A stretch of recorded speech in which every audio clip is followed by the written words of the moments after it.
Kush and Chemtrails, the world's most dangerous podcast. I wanted to get into. You saw China sent some troops over to Russia. You know, I didn't. You told me. Yeah, so it's nothing crazy.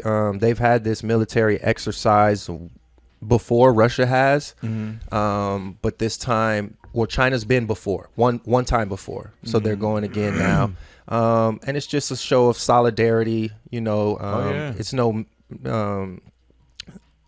mystery or secret that these two are connected. So, yeah, it wasn't too much that I thought to speak on, other than the fact that it seems like this whole narrative of just the Ukraine war and Russia, it seems like they're trying to push that, Russia's going to take over Ukraine and China's going to take over Taiwan. So I don't know. They're just sprinkling it in just to get us ready for a possibility of like a world war scenario. Yeah. So, and you can never trust them. You're just like, why is Pelosi in Taiwan? and then Like, why would you go over there? And then everybody else followed her like a week later. Like, yeah, we're all going to go over there. Like, huh? that was interesting because Yeah, it was we all weird as know that fuck. was just a smack in the face. Yeah. For sure. Yeah. Like, why would you do that? I guess they're trying to show strength. Yeah. Did you see this? Let me see. This here. is what you made me think of. China and Russia to sign deals for switching payment methods to national currencies. Bro, they're going to de-dollarize. Both of them. Not surprised at all. Look at their Yeah. faces too. Yeah. They're like, you're damn right we are. Yeah. Let me get the flame. Yeah, it says Russia and China would be signing agreements to switch the payment method to national currencies in order to de-dollarize the economy. Moscow scrapped the American Visa and MasterCard usage after the corporations pulled out over the Ukraine invasion. That's what you were talking about earlier.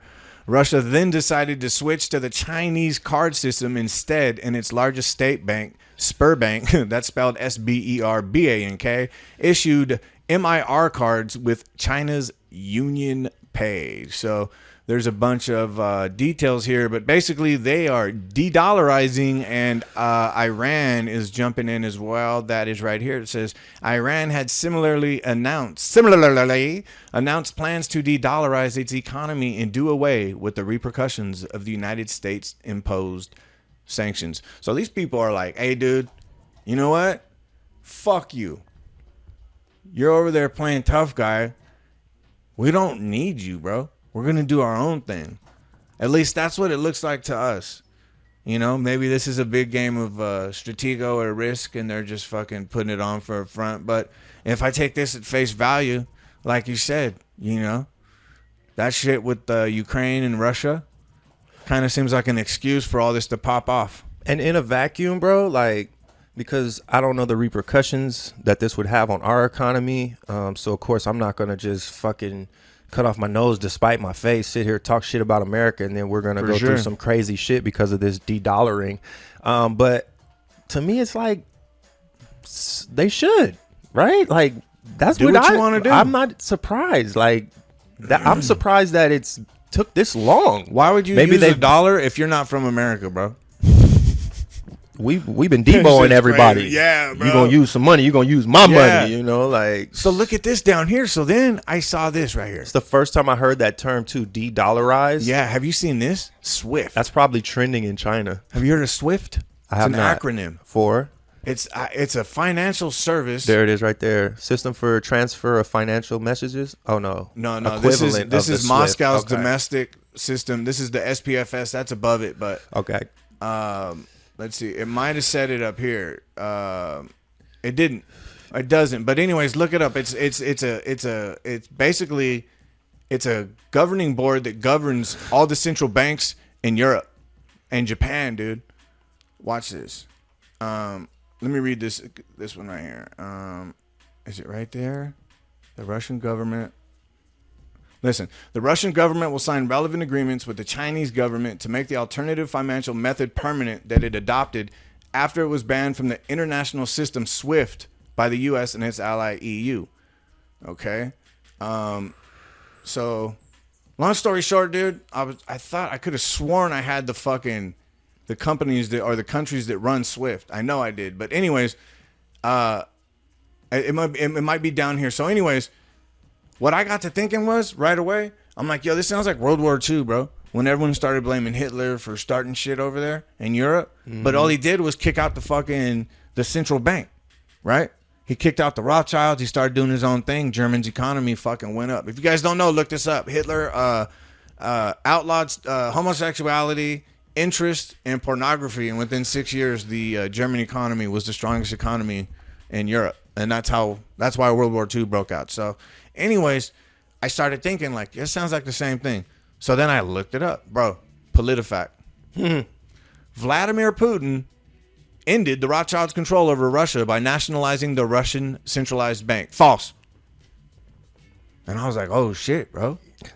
Says the Rothschilds. Right? Says the Rothschilds. So they did get kicked out of fucking Russia. That's crazy. So then I started thinking, you know, we talk about all the different, whoever's running the world. I've heard all these different things, bro. 13 families, blah, blah, blah, blah. But we've always heard about a Chinese faction. I've always heard of that. Yep. Okay. So then I'm like, okay, maybe that's what's going on here, dude. So I go down here and, so then if your time is short, Politico summed it up for you. This is great, right? If your time is short, Russian President Vladimir Putin was not responsible for the nationalization of the Russian centralized bank, which took place in 1917. Nobody said he was responsible for it. But you're going to tell me that the Russian bank hasn't been touched since 1917? Right. Nobody? That shit went into it became the Soviet Union. The Soviet Union fell. There's been different leaders there, but the bank was untouched the whole time. Get the fuck out of here. All right.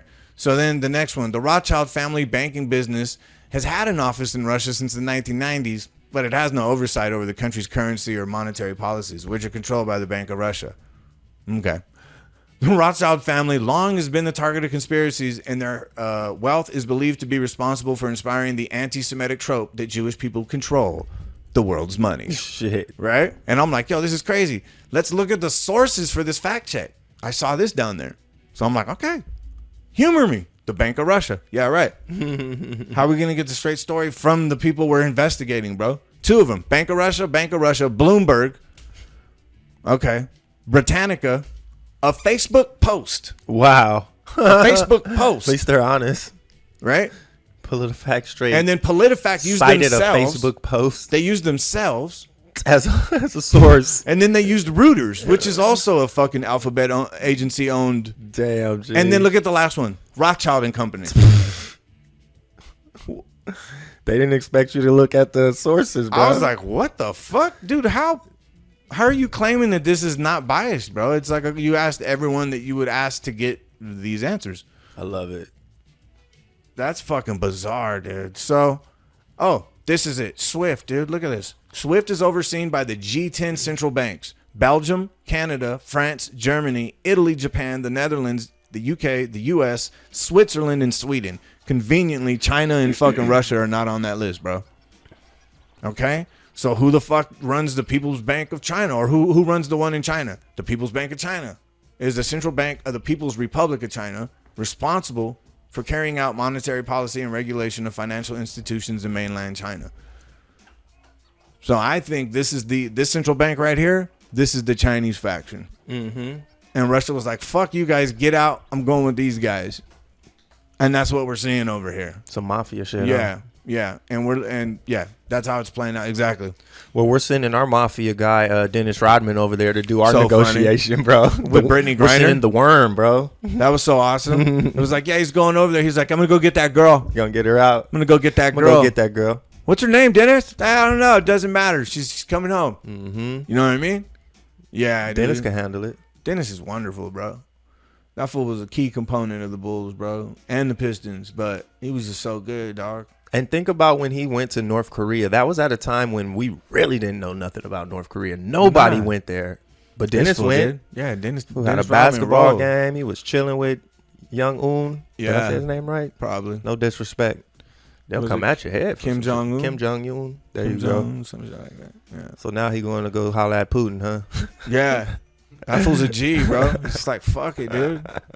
Steven Seagal's over there. What are you guys waiting on? Steven Seagal is good friends with Putin, bro. And they showed this fool inside some sort of military installation over there. Like, yeah. I'm like, what are you doing over there, bro? Steven Seagal was just like sitting there holding a bomb, dude, with Russian soldiers. It was weird, bro. It was weird as fuck. I was like, dog, because people like that, I wonder, like, Like him, Rodman, and Shaq. I'm like, are you guys really like intelligence assets?